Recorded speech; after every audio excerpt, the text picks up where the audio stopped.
Hello, hello, welcome back, all my sons, daughters, and degenerates, guys. It's the day after Father's Day, but it's me, Quad Dad. I'm back from getting milk to give you guys some new news, new dev blog. The Enlisted devs have put this out there saying, hey, we're in full swing for Enlisted Summer Update. And so they're going to be telling us what's in it. And this makes sense. I think their spring update was pretty delayed. And so I think they're getting their summer update out pretty quick. Let's see, it's the 16th right now. So I imagine we'll probably be getting this in a couple weeks, maybe mid to late July, maybe in early July if we're lucky. But we'll just see how it goes, right? Either way, we know that it's coming soon because they're starting to do these dev blogs. Now, this dev blog in particular is going over a preferred mission system, right? Preferred maps, which is pretty awesome. This is something that people have been asking for a very long time. As you guys can see here, they've added this new system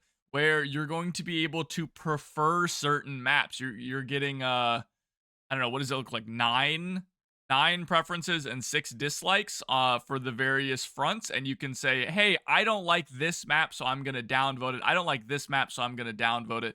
It doesn't guarantee that you're going to not get that map. It doesn't guarantee that you will get a map that you liked, but as it says here, likes on missions are very important. Dislikes will make you encounter it less. Oh, it also says keep in mind this applies to all variations of that mode. Oh, that's interesting. So if you really don't like I don't know, like Labray Conquest, is there a Conquest for Labray? I don't know, whatever. You guys get my point. If you don't like, Conquest on a certain map, but you do like Invasion, if you like the Invasion map, then you'll be more likely to get the Conquest version of that as well, and vice versa for disliking it. So you got to keep that in mind. You're doing the whole set of maps. Um Now, I think some people are going to be worried about this. I know War Thunder does a similar system, and people don't like it, and apparently it doesn't work, but I don't really want to. I don't know. I want to hold judgment off on that until I actually see the thing in action, right? I think it's pretty unfair to say, like, oh, I don't think that it's going to work because it doesn't work in a different game. Like, you don't know that, right? They could have a totally different system under the hood. They could have a totally different, setup for how it's choosing the maps and things like that.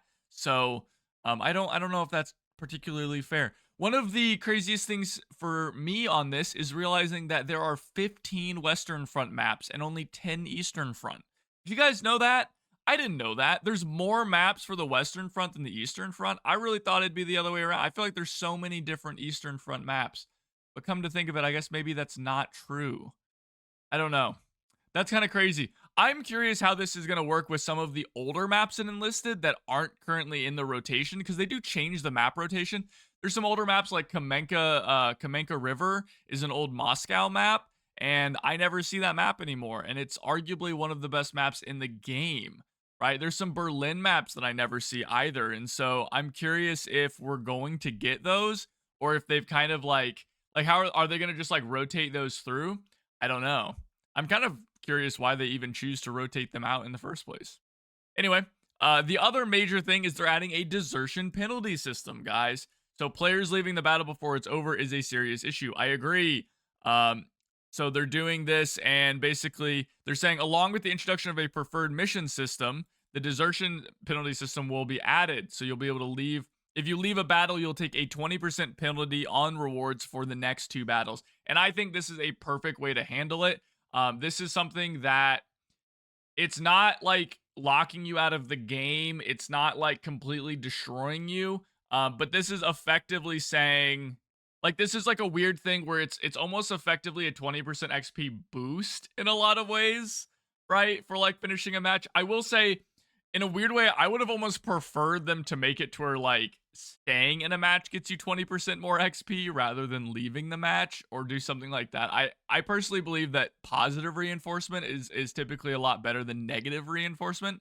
Um, but also I'm not, I don't know. I think this is fine. I don't think it's so bad that it's gonna like break it. I think people are still probably going to leave games, especially if you don't care about XP. But again, that's kind of fine-ish. I think this will really deal with that problem for the most part, and we'll see how it goes. Right? We'll see. we'll see if this ends up being effective. I'd like to really know your guys' thoughts on this because I think this is a really interesting decision that they've made, and it's, I'm curious if you guys think this is going to be effective or not, because I'm kind of on the fence. I'm like, is it gonna be effective, or is this just gonna kind of be something where people are like, nah, I don't really care about 20% XP. I'm not playing this stupid map. But at the same time, right, we also have a different map that we're getting, right? We have a different um or we're having the preferred mission system going along with it, so you can get the different map system along with this. So it's like, are you getting the bad maps? Because that's why I leave maps, right? Typically, is I just leave at the beginning because I don't want to play on a certain map or a certain game mode. But now that I can kind of get rid of those and I can get the maps that I do want to play, well, that might, that might help out a lot. So yeah, let me know your guys' thoughts on this. They say this penalty will not apply to custom matches, and they also say that you can leave a match without penalty when your team runs out of respawn points. I'm going to assume that this means only if you cannot gain more tickets. Because how does this work? If my team runs out of tickets, but then we cap an objective and get more tickets, how does that work? Right? So I'm guessing this probably means you can leave in like specific game modes. I don't know. I'm curious. Saving 60 seconds doesn't seem that big of a deal to me, but I don't know. Anyway, let me know your guys' thoughts down below. Remember to like and subscribe for all your enlisted news, nudes. And without anything else, guys, thanks so much for watching, and I'll see you next time. Take it easy.